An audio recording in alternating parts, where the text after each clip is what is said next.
Kita memasuki pelajaran yang ke-29 buku katekisasi masa kini, Gereja dalam Perjanjian Baru. Kita sudah mempelajari beberapa kiasan yang menjelaskan makna gereja.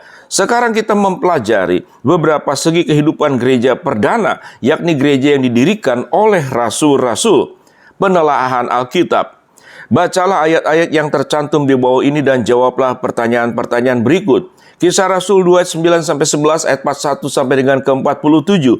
Dari mana asalnya orang-orang yang menjadi anggota jemaat pertama di Yerusalem? Bagaimana cara hidup mereka bersama? Kemudian Kisah Rasul 5 ayat 1-11. Apakah semua anggota jemaat Yerusalem itu orang baik?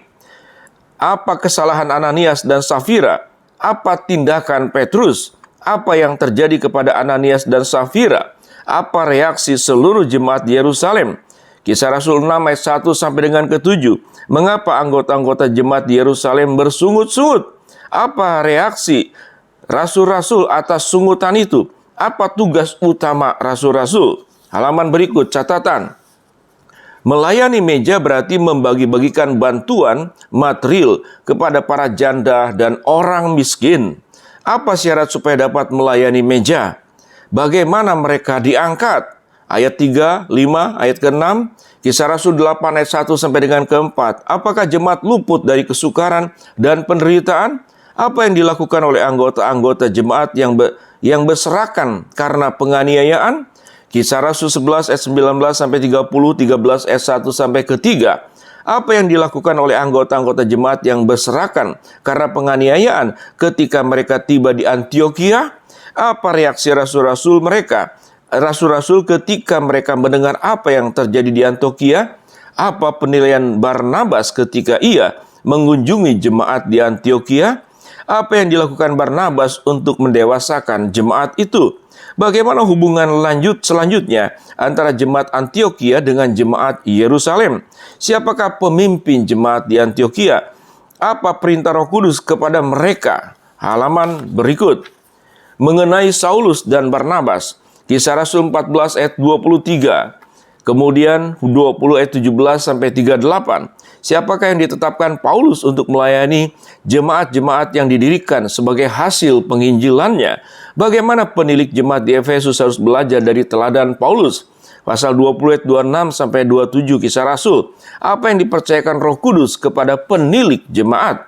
Apa tugas penilik jemaat? Kesimpulan. Orang-orang yang menjadi percaya pada hari Pentakosta berasal dari beberapa daerah, tapi mereka semua adalah Yahudi atau penganut agama Yahudi. Anggota-anggota jemaat Yerusalem menikmati persekutuan yang mesra dan indah. Mereka sehati sepikir dan saling memperhatikan. Tapi jemaat ini terdapat orang seperti Ananias dan Safira yang berdusta kepada Roh Kudus. Allah sendiri bertindak menghukum mereka, supaya semua mereka tahu bahwa jemaat Kristus adalah umat Allah yang kudus. Kepada jemaat, khususnya penilik jemaat, dipercayakan tugas untuk menjaga kemurnian hidup dan kesaksian gereja.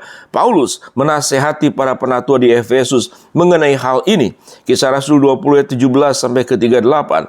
Yesus sendiri sudah menentukan bahwa jika ada anggota jemaat yang bersalah, ia harus ditegur oleh satu anggota. Kalau penegur itu tidak berhasil membawanya bertobat, maka 2-3 orang ditugasi menasehati dia. Kalau masih belum berhasil, semua dilaporkan kepada jemaat.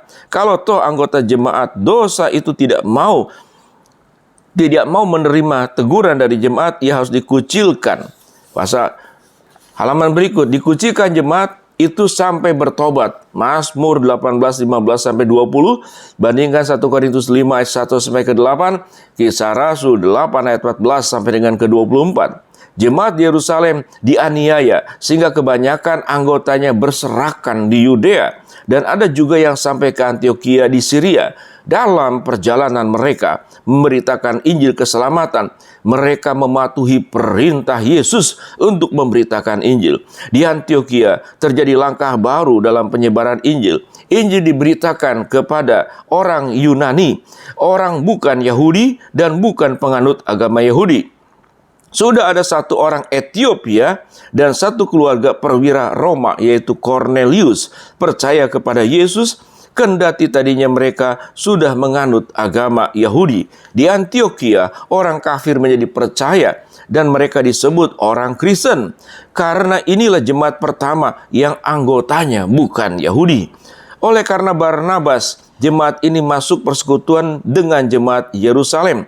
Kemudian Saulus atau Paulus dan Barnabas diutus oleh jemaat Antiokhia untuk memberitakan Injil kepada orang kafir lainnya. Setiap jemaat yang didirikan oleh Paulus dilengkapi dengan penatua-penatua. Mereka ditetapkan untuk melayani semua anggota jemaat Allah. Demikianlah pelajaran yang ke-29. Kita lanjut terus pelajaran yang berikut. Shalom, tetap semangat belajar. Amin.